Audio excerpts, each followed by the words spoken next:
Hello po sa inyong lahat mga ka-crypto. Ako po si Pinoy Crypto Trader at sa video na ito ay atin pong pag-uusapan ang tungkol dito sa ibinigay na tatlong tips ng isang AI kung paano natin palalaguin or mapapalaki ang ating kita sa pag-i-invest dito kay Shiba Inu. At ayan, bago po tayo magpatuloy ay nais ko po munang bigyang linaw ang aking disclaimer kung saan ang nilalaman po ng video na ito ay hindi po ito isang financial advice.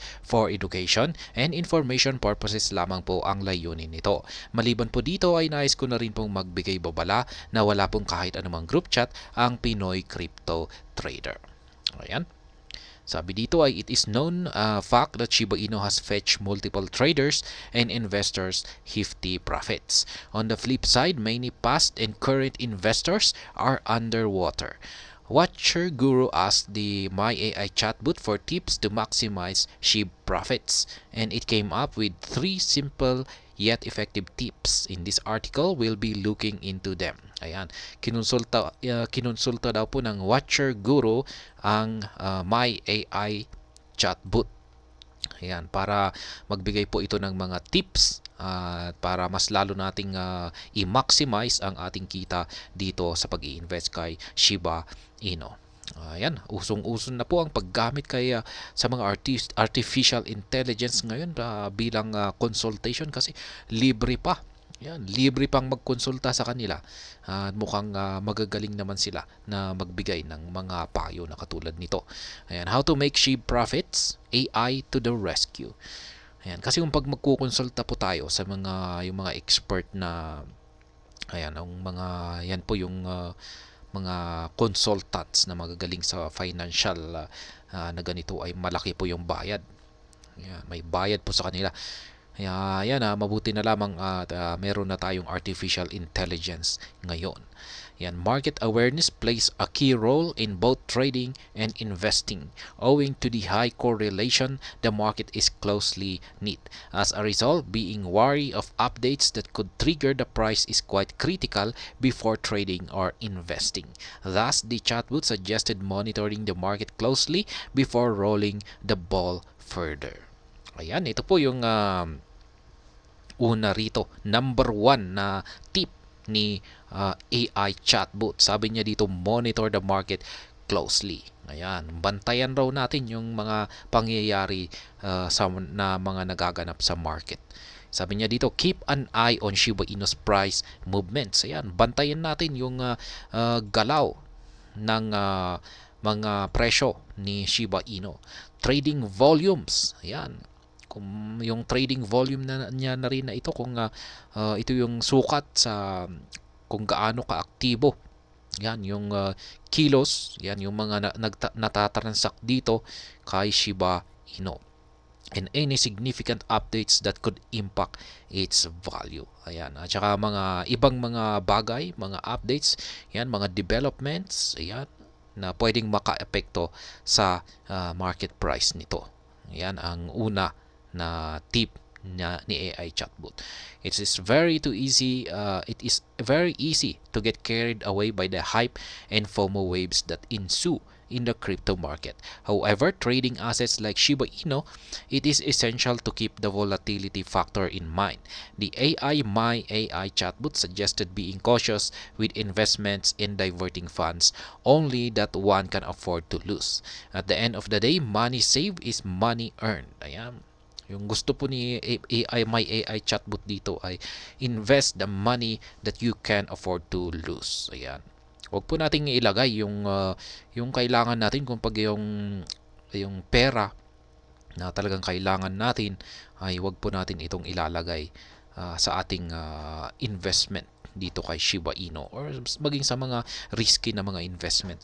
Kasi yung pag pwede po itong mawala or bumagsak ng todo yung kanyang value.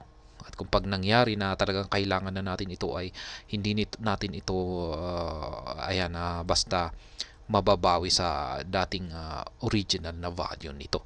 Kaya ayan, do not invest what you can afford to lose. Sabi dito ay be cautious with investment. While Shiba Inu has gained popularity, it's important to remember that the cryptocurrency market can be highly volatile. Only invest what you can afford. Ayan, totoo po yan. Napaka-volatile po ng crypto market. Yan, malalaki po yung galaw nito. Pwedeng ngayon ay biglang nag-skyrocket ito. Tapos magkatapos ng ilang oras ay bigla na namang nag-dive ito. Kaya ganyan po yung sobrang napakabilis yung kanyang galaw.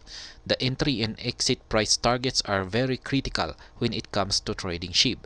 Aimlessly opening a position could prove to be detrimental to traders. Thus, the next key revolves around setting well-defined entry and exit points for traders. To do so, traders can use technical analysis tools, fundamental on-chain metrics, and sentiment indicators to take a call. Alongside, it is equally essential to set a type stop loss to keep all bases covered just in case things go haywire. Ayan. Kailangan daw po nating magkaroon ng tamang entry at saka exit na target. Ayan.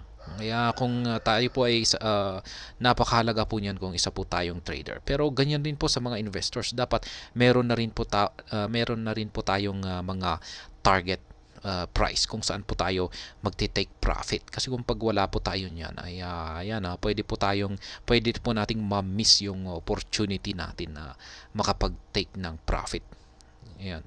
To increase your profit chances while trading Shiba Inu, it's important to stay updated on market trends, analyze price movements, and set clear entry and exit points for your trades.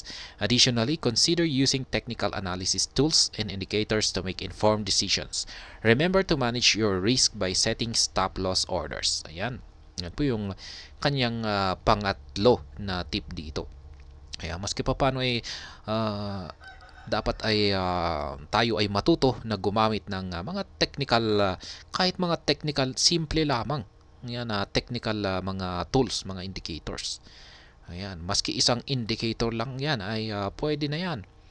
Okay nang gamitin yan bilang basis lamang natin para magkaroon tayo ng ng mga parang basis natin para magkaroon ng isang decision.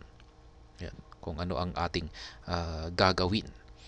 Kaya ayan, hanggang dito na lamang po tayo sa video na ito. Sana po ay inyong nagustuhan ang aking paliwanag dito. Kung inyo po itong nagustuhan ay pakiclick lamang po ang like button nito. Para naman po sa mga bago lamang dito, kayo po ay aking inaanyayahan para mag-subscribe. Pakiclick na rin po ang bell icon nito dahil ito po ang siyang magsisilbing notification nito sa mga bago kong videos na akin pong ina-upload sa aking YouTube channel na ito.